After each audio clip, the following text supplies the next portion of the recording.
Welcome to the Transforming Trauma podcast. Transforming Trauma is presented by the Complex Trauma Training Center. I'm your host, Emily Ruth, and I'm so glad you've joined us today. Are you a licensed mental health professional looking to deepen your clinical expertise in healing complex trauma? We are thrilled to announce our Summer 2025 NARM Therapist Training offering, designed to equip you with the transformative power of the neuroaffective relational model. The summer online cohort for the NARM Therapist Training runs from May to December 2025. Through this advanced clinical training, you'll learn how to confidently and compassionately heal the impact of adverse childhood experiences, complex trauma, and CPTSD. You'll gain specialized trauma-informed training that supports the resolution of attachment, developmental, relational, cultural, and intergenerational trauma. Join us and experience the integration of the neurobiologically informed clinical approach that promotes post-traumatic growth. Become part of a community where mindfulness meets clinical expertise and embody professional and personal growth with a catalyst for transformation in your practice and community. Visit ComplexTraumaTrainingCenter.com to register for the Summer 2025 NARM Therapist Training. Enrollment is open to licensed psychotherapists, counselors, social workers, and other licensed mental health professionals, as well as graduate trainees and interns working toward licensure. And now for our interview. Dick Schwartz began his career as a family therapist and an academic at the University of Illinois at Chicago. There he discovered that family therapy alone did not achieve full symptom relief, and in asking patients why, he learned that they were plagued by what they call parts. These patients became his teachers as they described how their parts formed networks of interrelationship that resembled the families he had been working with. He also found that as they focused on and thereby separated from their parts, they would shift into a state characterized by qualities like curiosity, calm, confidence, and compassion. He called that inner essence the self and was amazed to find it even in severely diagnosed and traumatized patients. From these explorations, the internal family systems model was born in the early 80s. IFS is now evidence-based and has become a widely used form of psychotherapy, particularly with trauma. It provides a non-pathologizing, optimistic, and empowering perspective and a practical and effective set of techniques for working with individuals, couples, families, and more recently, corporations and classrooms. Dick lives with his wife Jeanne near Chicago, close to his 3 daughters and his growing number of grandchildren. Please enjoy my conversation with Dr. Dick Schwartz. Okay, I am sitting here with Dick Schwartz. I am honored to have you back on Transforming Trauma. Welcome. Thank you, Emily. It's a pleasure. Of course, I've been looking forward to this conversation, and so thank you for joining us again. As we do here on the podcast, I'd love to begin by asking you what you would like listeners to get out of our conversation today. I think maybe that there is an alternative to the more traditional pathologizing approach to mental health, that there's a very different way to view the DSM and all those diagnoses and to work with what they represent. So I think that's where I'd start. Beautiful. Yeah, I'm really appreciating this intention to de-pathologize. It's important. So as I was preparing for our conversation, I was really thinking about the territory that you and Larry had explored in the previous 2 episodes. And one of the concepts that I've been so curious to hear about that feels relevant in this conversation is agency. And in IFS, how you think about agency, and particularly for people whose parts have learned that it wasn't safe or have been traumatized and, safe to even have agency. I'm curious to hear more of your thoughts on that. So you're right. Particularly severe trauma survivors have parts that are terrified of them having agency or shining in any way or showing up, because when they did, they would be punished more, they would be tortured more. So then that's particularly true of people with chronic trauma. Yeah. Were tortured a lot. So they have parts that want to keep them very small and sort of passive and not show themselves. And all that makes total sense given their histories. Mm-hmm. So yeah, agency can be quite threatening to a lot of clients. So with IFS, we go to those parts. We start with the protectors. So the distinction is there are parts that say, there'll often be these nasty critics who are trying to tear down your confidence and make you feel worthless and powerless so that you won't take risks. That's one of the 3 or 4 common contentions of these critics. Mm. And then there are the parts that are frozen in the scenes where anytime they did show what I call self leadership, they were hurt more, that we call exiles. And they're just in hiding most of the time. They're just really full of terror. And so we start with those protectors to get permission to go to the parts that are stuck back there and get them out and unburden them. And then as we do that, more and more self shows up. And like I said, that can be really scary as clients access more self, because self has agency. We talk about the 8 C's of self leadership. So run through those. It's calm, curiosity, compassion, confidence, clarity, courage, creativity, and connectedness. And there are people lobbying for a 9th C, which would be choice, because self can choose. You're not sort of compelled to do things or not do things by your parts when you access more self-leadership. My objection has been that choice isn't a quality. All the others are qualities. So we're considering capacity for choice. Oh, I like that. Let's see, yeah. So in terms of agency, that comes with self-leadership. And for many trauma survivors, the more access they get to self, the more scared they get. And so you have to kind of return over and over to these parts that are so afraid. Yeah, one thing I've noticed, I'm NARM trained, but I often will have clients come in using parts language, and if that's the language we're speaking, we'll kind of roll with that. And I've noticed that oftentimes, in the NARM model, we're working in the very beginning with the contract, like what is it you're wanting for yourself? And so often their contract is around one of the 8 C's. And I've just loved kind of seeing that overlap, because it's just so fluid, like that just seems so natural as part of the process. So that's one thing I really appreciated, of the overlap and, kind of blending the 2 models together a bit. Yeah, I'm excited to hear more about how you're doing that. Yeah. That's kind of the initial starting place for me, is really as they name what they're wanting for themselves, which again is often the confidence or the clarity or, feeling connected. And it's really exciting to just help them name what it is that they're wanting, because that is often part of the fear. I can't even name what I want. As soon as I do that, it feels scary. Yeah. So treading that just really gently and going slowly, I've noticed, has been a really important part of the process. Yeah. And I don't know if this is true for NARM, but for an IFS, when they name something like that, the next question would be, okay, as you imagine having that quality, tell me about all the parts that come up that are to let you have it. Yeah. Then that's where we'll be starting. So IFS is what I call a constraint release model, rather than let's build up the muscle of compassion or calm. The assumption is that it's all in there. And if people can't access it, it's because these parts are blocking it. So we're going to start with the parts that are blocking and get to know them and, try to help them trust it's safe to have that quality. And that often involves getting them out of where they're stuck in the past and witnessing what happened to them when they got stuck back there. Yeah, I'm curious to know, do you see, and maybe you've already kind of spoken to this, but do you see agency as something that emerges naturally from the self, or is it more of kind of what you're saying is like this capacity that the parts learn to trust again over time? Can you speak to that a little? It is natural to the self, which is why we're considering it as a 9th C. And it does take time for the parts to trust that it's safe. So that's why they get so threatened. In some clients, as you access self, there's often what we call a backlash, because there's just so much fear of having agency or showing up. Yeah. And in your experience, like when clients begin to reclaim this agency internally, how do you see that ripple out into their external lives, like their relationships, their communities, maybe even their ability to push back against, the systems that one time felt so immovable?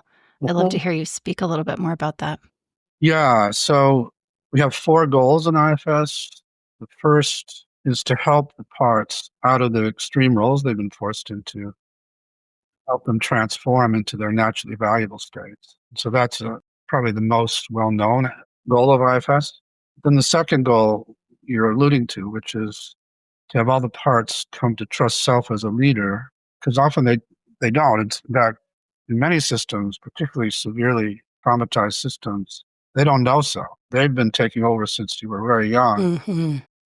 And they don't think there's anybody with these qualities inside of you. That think you're pretty empty at best. And so as we convince parts to open more space and self emerges spontaneously, which it does, then, as I say, there's often a kind of backlash to that because they realize that if you have these C-word qualities, you're not going to be hiding all the time and you're not going to be passive and you're going to take risks and stand up.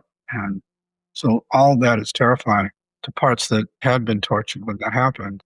So that's the second goal, is to have them trust self as a leader, which they often entails getting them out of where they're stuck in the past and helping.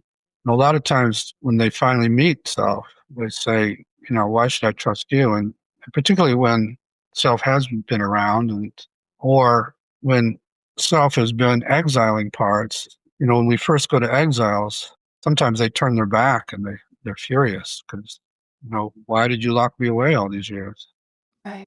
So we have to have a kind of apology and a healing experience where self has to earn their trust. So that's the second goal. And then the third goal is to have the parts harmonize with each other. So helping them get to know each other and begin to work together and realize they're all in the same boat. And as you do that, you don't even notice them as much because they don't stand out the way they did. And the system feels much more integrated, but not in the sense that they disappear, which was the big mistake that DID made for a long time. Mm-hmm. But just that they're in harmony, so you're kind of in flow with them. And then the fourth goal is to become more self-led in the outside world, which is what you've been talking about. So once there's more trust in the inner world of self, then they'll let you lead more in your relationships or in your job, and with that comes more purpose in your life and direction, and also with the C words, clarity, confidence, and courage, you can have a lot of agency. And so self with leading with those C words can be quite forceful in changing things in the outside world. So that's some of the goal, is to bring more self to the outside world. That's one of my kind of large scale goals.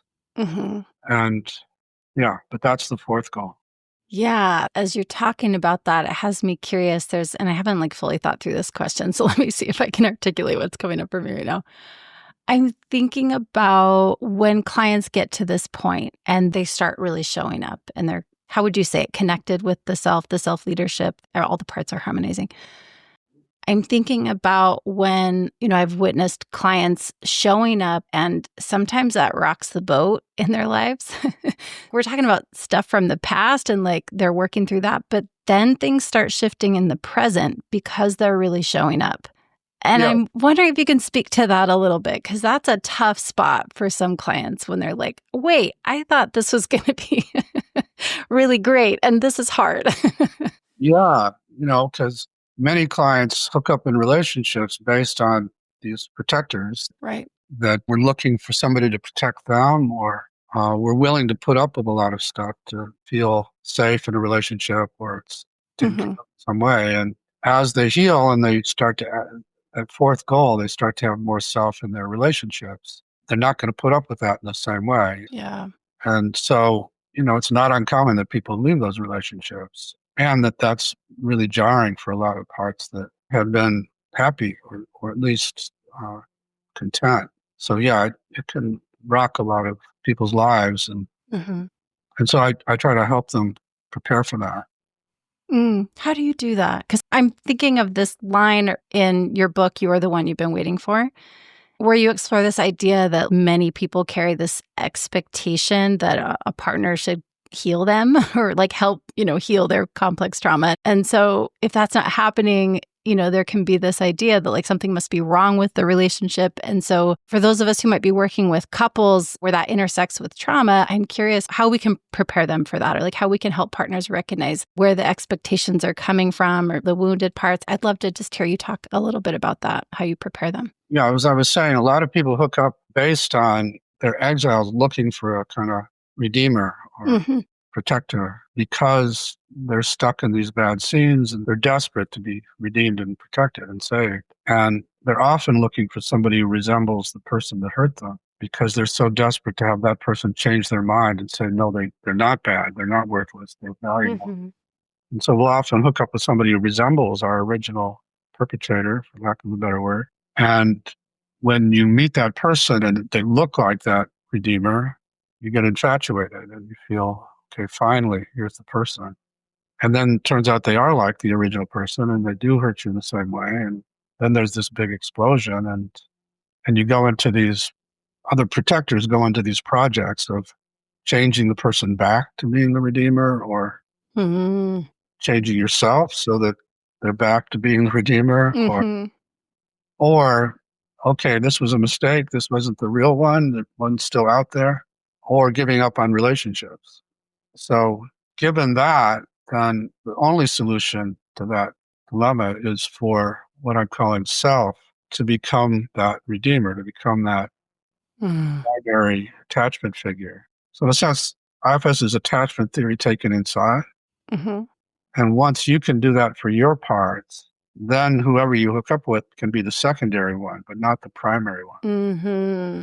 And that's very liberating for your partner because they don't have to, they feel the release from all that clinging and not necessarily but big reactions Yeah. to whatever move they make that might scare your parts. And so that's one of the goals, again, is for self to be that inner parent or inner leader that all your parts kind of rely on. And then people around you don't have that same pressure. Mm-hmm. And listeners can't see you, but behind you is this really beautiful print. And it just speaks to everything you're saying. It says, it's never too late to come home to yourself. And I'm so touched by that this concept of when we come home to ourselves, we are the primary relationship there. And that sturdiness, like that's what I get a sense is like when there's a sturdiness there, that there's the potential to translate into other relationships as well. Yeah, sturdy is a good word. And that's one of the hallmarks of IFS that differentiates it from so many other depth psychology models where the therapist has to perform that role for a long time. Yeah. So your client's exile is attached to you, and then you have all this transference and countertransference. And so I think it's a big advance to know that person you've been waiting for is inside of you. Yeah. And what an important piece for us as therapists, too, to not pressure ourselves to be that kind of primary, replacement or something. That's just so freeing, even just to hear you talk about it. Yeah. No, I love it when clients, after I've worked with them and they're ready to terminate, say some version of, you're a pretty good therapist, but I healed myself. I love that. That's what we shoot for. That's so great. Yeah. Another question I've been holding is because IFS has become such a widely utilized model, and often that can come with interpretation. And I'm curious, in your view, what are some of the most maybe misunderstood or oversimplified aspects of IFS that you can share with us? Oh, that's an interesting question. I don't have a quick answer to that. Let me think.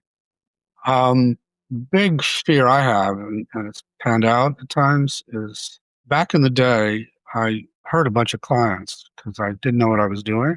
And the biggest mistake was going to exiles, what I call exiles, without permission from the protectors and creating this big backlash from protectors, which scared me to the point, because sometimes it was quite severe, to the point where I almost backed away from the phenomenon. But then I got curious and I asked, what am I doing wrong? And clients' protectors taught me that I was violating their rules and in going to these raw places right away without checking in with them. And so we learned the hard way not to do that. And we also learned how delicate these internal systems can be, because even when you do get permission and you start heading toward these exiles, there's still a lot of terror about staying there. And protectors will come in extreme ways at times. And if you misinterpret what that is, and you think, oh my God, my client's sicker than I thought, and they're having a panic attack or rage attack, or if you're put off when they come attack you, instead of saying to yourself, oh, well, it's because we're getting close to this exile. That's that classic borderline diagnosis where as soon as you start getting close to the client, they scare you away, they attack you. That's why they're seen as so difficult. But if you think of it from an IFS point of view, it makes sense that as you get close enough to do damage, this protector is going to come in and scare you away. So you even kind of anticipate it. And when it happens, you don't take the bait. You stay in self and you welcome the part that's attacking you in a sense, and you get to know it and you let it know. You're going to check in with it first before you get any closer. Mm-hmm. So all of that to say that it's tricky. These systems are quite tricky with lots of trauma clients, and not so much with people who haven't been really severely traumatized, but you never know when you're starting out. So the danger for me is with IFS's popularity is there now are lots of trainings that aren't affiliated with our institute that don't fully equip therapists, as far as I can tell, to handle all that. Mm-hmm. And so we are getting reports from clients about damage they're encountering because these are poorly trained therapists, calling themselves IFS therapists. Mm-hmm. And there's even a group planning to do a certificate program in IFS, but it's, just a very watered down version of our level 1 training. And so we're going to fight that and so on. So I'm not sure I'm getting to your question, but that's what came to mind.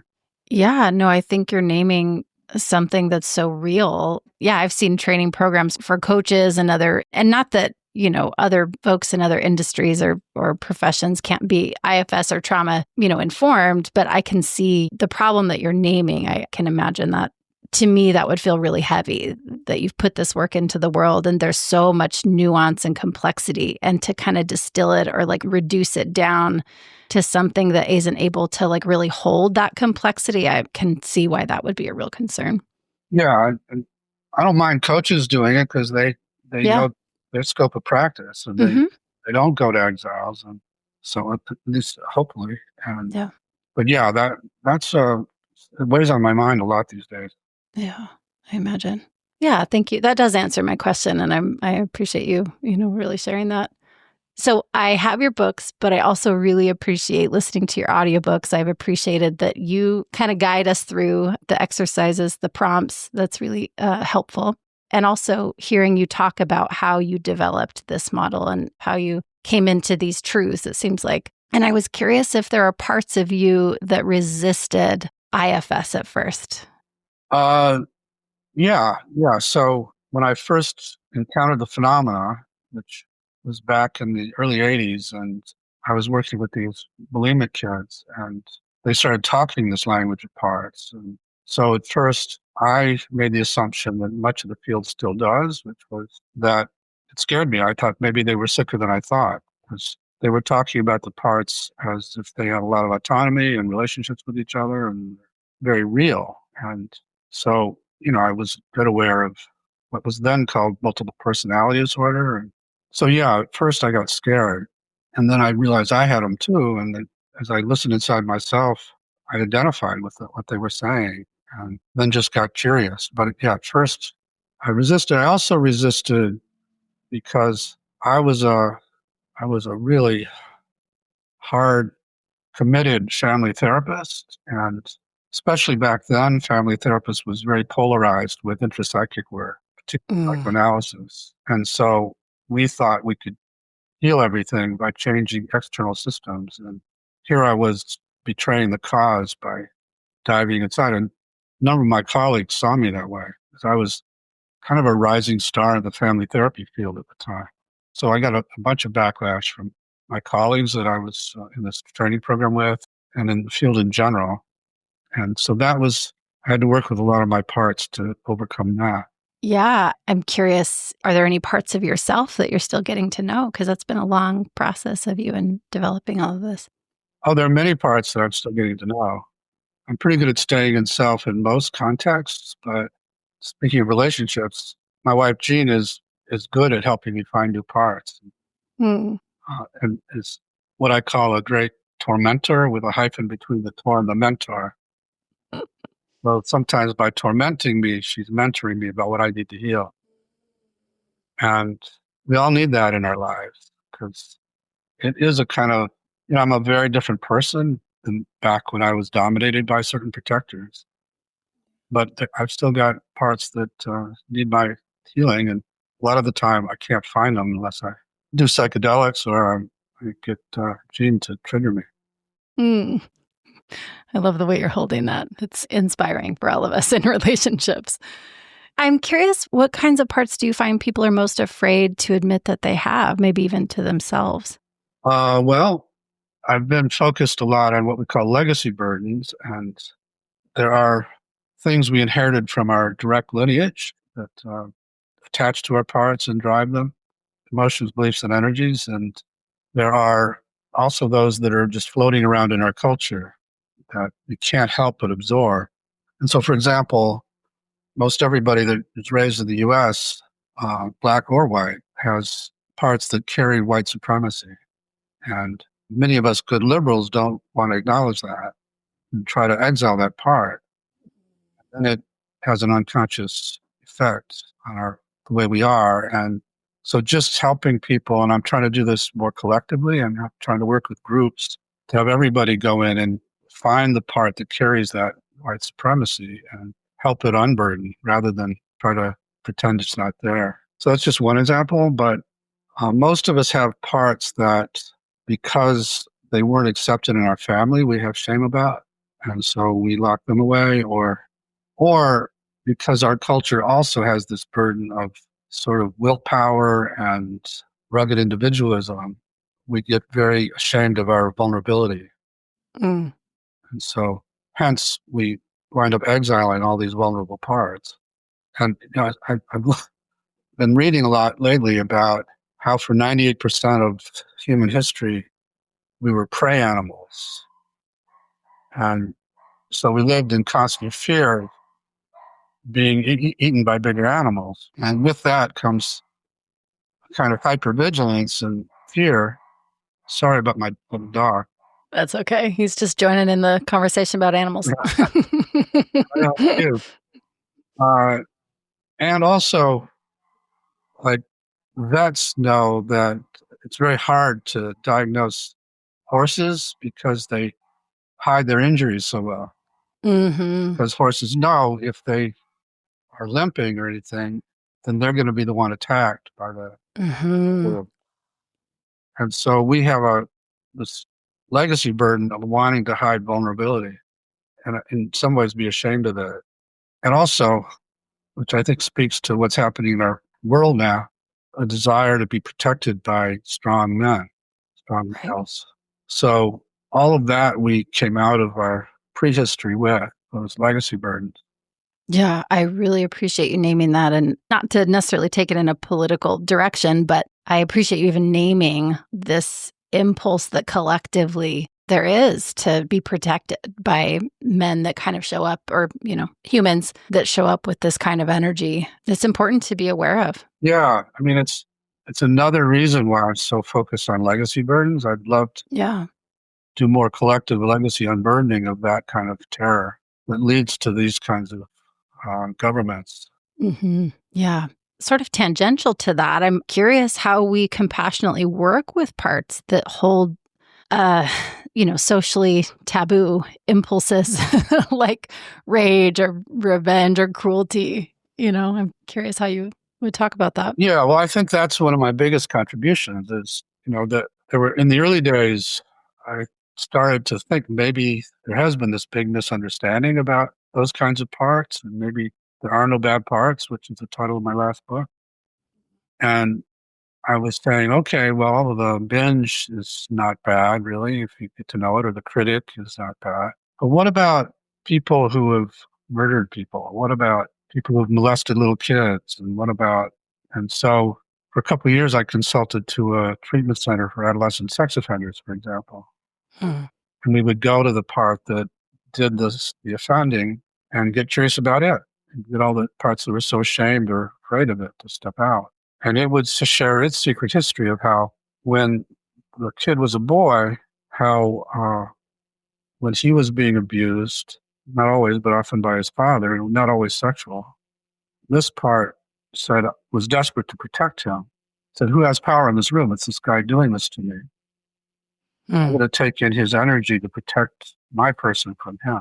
And then they get stuck with that legacy burden of desire to hurt vulnerability and teams up with the sexual part with Bill Coos and tip over.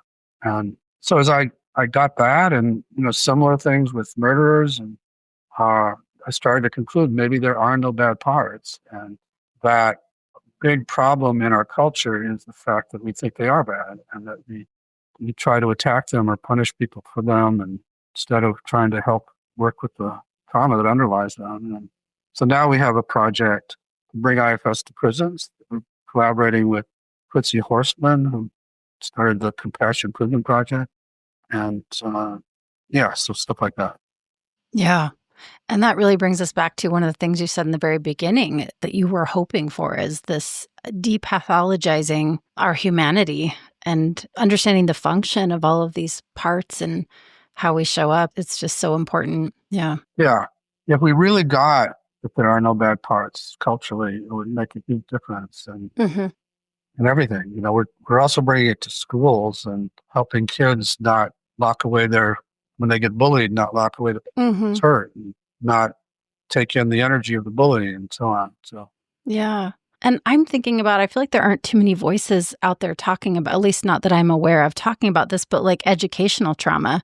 I think there's so much in the system of education that folks that, brains work in different ways and not everyone learns the same way. And we kind of judge a fish how well they can climb a tree kind of idea. And I can really see a lot of value in bringing your work into schools. So that's cool. I would love, kind of coming back to some of your personal experience, I'd love to hear a little bit more about what you've learned in your process. Like you said, the last few years, you've put out a couple new books. It just seems like there's been a lot of deepening and development in the IFS model, even just in the last few years. So I'd wonder what you'd share with us around that. Oh, okay. Well, I think my personal direction or guidance, I've spent most of my career training therapists in it.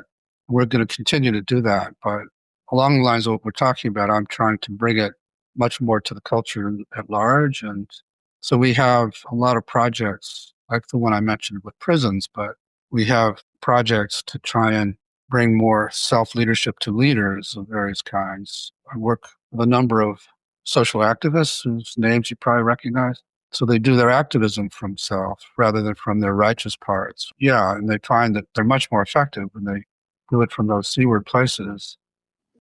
And then we have trainings for coaches to bring it to business leaders. And we're doing a course with a guy named David Hoffman from Harvard Law School on conflict resolution in IFS. And so I want to bring it to conflicts. I want to do this collective legacy unburdening project where we recruit a bunch of IFS therapists to run groups and unburden collectively, like racism, but lots of other collective legacy unburdens.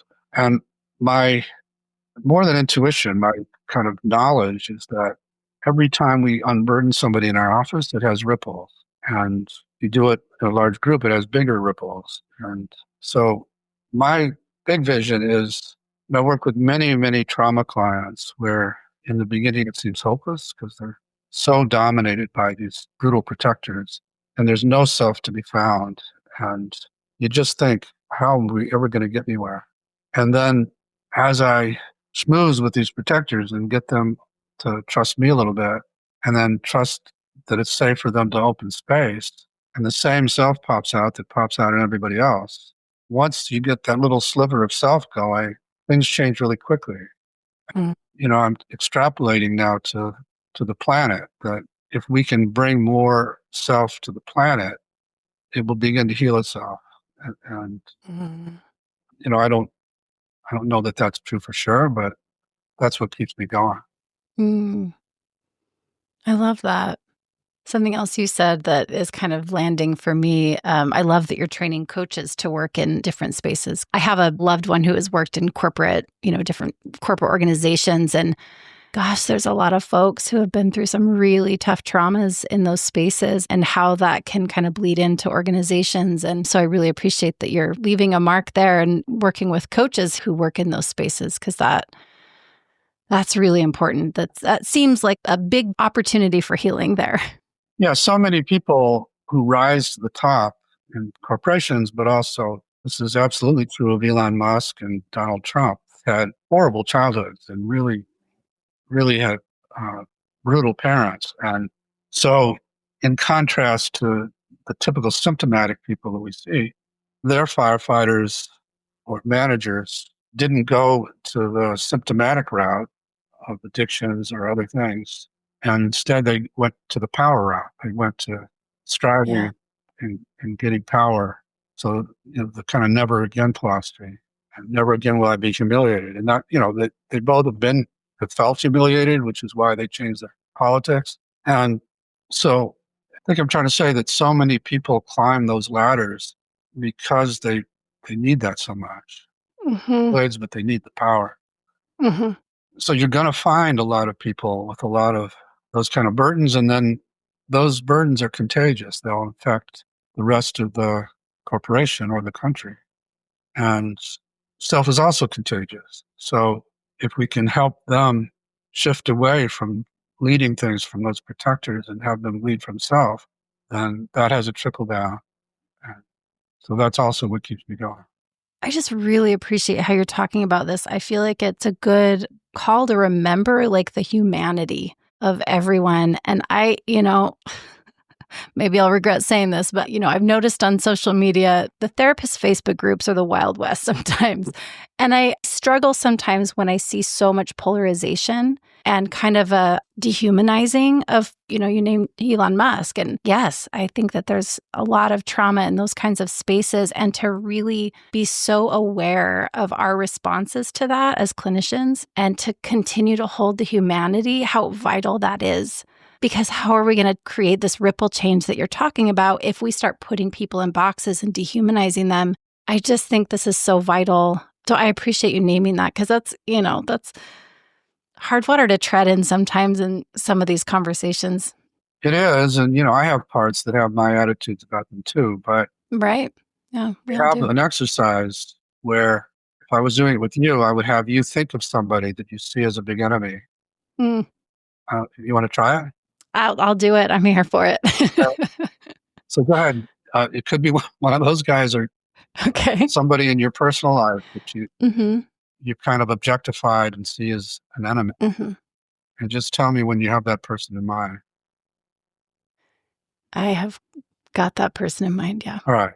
And then in your mind's eye, put that person in a contained room, and you're outside the room looking at the person through a one-way window, one-way mirror or window. Mm-hmm. And then have the person do the thing that made you not like them as you watch from outside.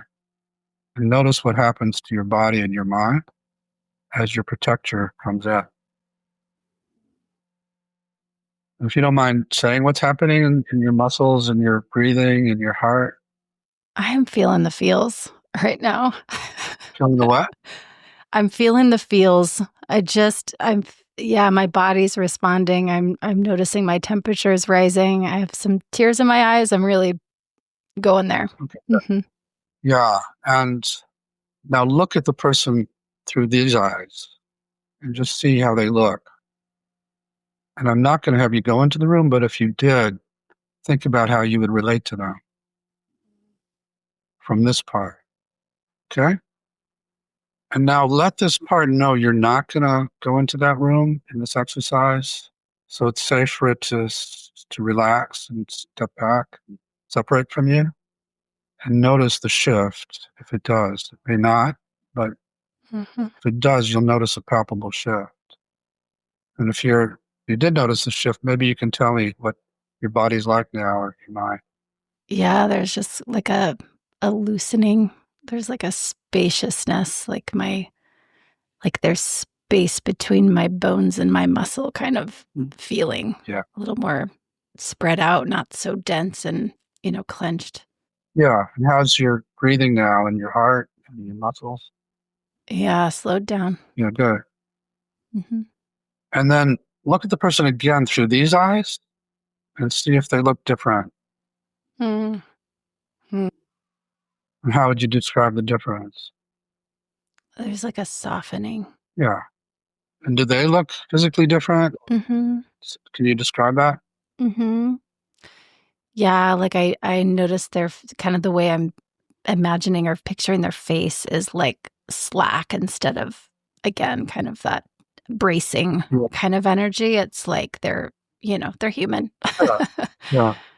hmm And if you were to go in the room, you're not going to, but if you were to, how might you relate to them from this place? Mm. Yeah, there's that sense of the sturdiness. Like I have my own back. I don't need to have that kind of protector energy or like attack energy, I guess, Yeah, yeah, is how I initially was relating to it. yeah, yeah. So, yeah, thanks for trying that. It's Mhm. basically the exercise. And most everybody has your experience if the protector steps back, that they see the person differently. They often can see the vulnerability that drives their enemy. And Mhm. it's not like they're going to not stand up for themselves, but they can do it with compassion rather than with the hate. hmm I just have to confess, I remember reading your book, No Bad Parts. And when I was first reading it, I had a healthy dose of like skepticism when you said, oh, yeah, oftentimes the parts will just step back. And I was like, really? Is that really how it works? And in this moment, and I appreciate you sharing that with our listeners, this experience of like, actually, we want that kind of harmony. And there's often more of a softening than I would have anticipated. So I appreciate you sharing that with our Yeah, listeners. well, I appreciate you trying it. And the thing to remember is that all these parts, even the protectors, are pretty young, and they're over promoted. In family therapy, we would call them parentified children. Mhm. So they're parentified inner children, and they know it. They're in over their heads. They're exhausted a lot of the time, and they're dying for some grown up to come in and say, "I've got this. You don't have to do it all the time." And so, if they trust that that's in it for them, they'll step back a lot of the time. Mm. Yeah, well, thank you. I really appreciate that You're welcome. moment of experience. I'm sure our listeners will appreciate as well. Yeah. Well, again, I'm mindful of the time and I'm just so appreciative of your taking the time. As we close, I wonder, can I ask one more question? Sure. I'm curious where you see in the field, like what's the greatest healing edge right now? The psychotherapy field, Yeah. I think the degree to which trauma has come to be seen as underlying so many symptoms, I think that's been a huge boon, big benefit to the field. And Bessel and Judith Herman really deserve a lot of credit for that. Mhm. There are still bastions of psychiatry that don't get it and still severely pathologize people and over medicate people. Yeah. So those are still frontiers. And if you're specific to the trauma field, I'll give you a couple things. So Yeah. one of the things I keep trying to bring, because in the trauma field, there's this, as you know, idea of the window of tolerance and a lot of fear of having your client exceed that window. Mm. And then therapists become very quick to ground their clients. hmm And the problem with that is that as you are inviting these exiles to come and tell their stories and you start to feel what they went through, if suddenly the therapist says, okay, stop, I want you to take some deep breaths and feel your feet on the floor, Mhm. the poor little exile feels cut off and rejected in a way, and it sets things back.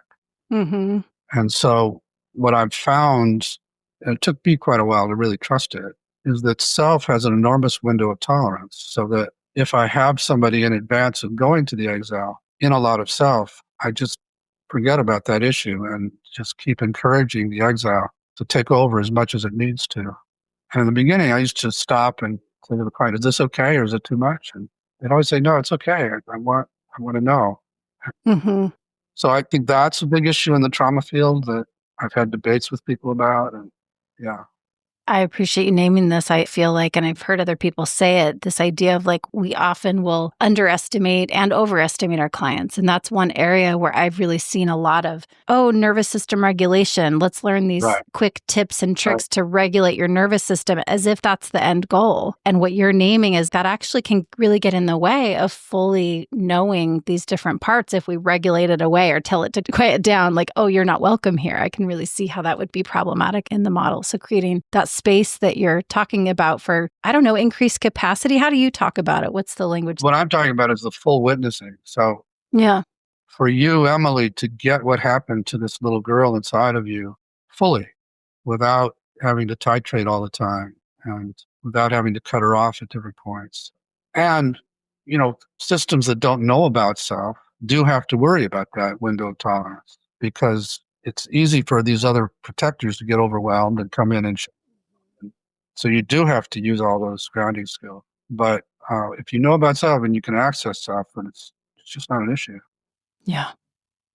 Thank you. That's a beautiful place to begin closing. Again, probably most of our listeners are familiar with your work, but where would you like to point people to access more of the work that you're doing? Well, our website is ifs-institute.com. And the things I'll mention quickly, we put out a workbook recently. So we're also trying to bring it now directly to the public, which took me a long time to get the courage up to do that, because I'm worried about people overextending. But I think we did a good job with the workbook. And we have our annual conference in person this year in Chicago area in September. And otherwise I'm around.